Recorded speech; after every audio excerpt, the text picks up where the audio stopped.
Um, I'm Nathan Sinclair from Dorchester, and I play clarinet. I'm Sidi Habib from Mattapan, and I play saxophone.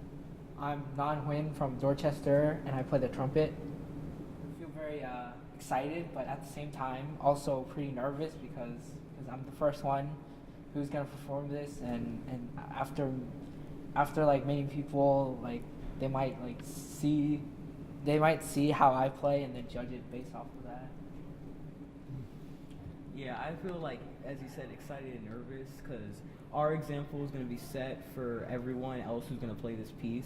So I think we want to set a good example, but also learn while we're doing that example. Like, kind of what everyone else said, it's weird because you're excited to try something new, but then it's new, so you don't really know what you're doing that much. So to an extent, it's a bit like on both sides of the fence. When the students heard that they were going to work with a living composer, I think they were really relaxed about it and up for it, and kind of like, all right, let's do this.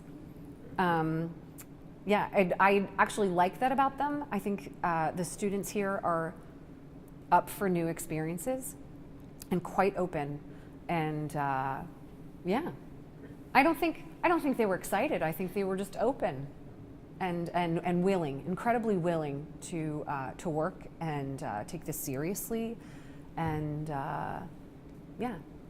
Well, with respect to how the students took to working with a living composer, I remember that Laura had me. I thought it was very good. It was a great idea. The first session that we had, she had me get up in front of the ensemble. I brought a MIDI version of the piece, actually just to play for Laura, but then she said, why don't you play it for the class? So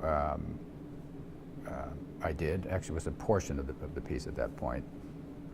And that was kind of nice just to meet with them in that fashion. But there were several of the young players who were interested in composition. I don't know if you recall that.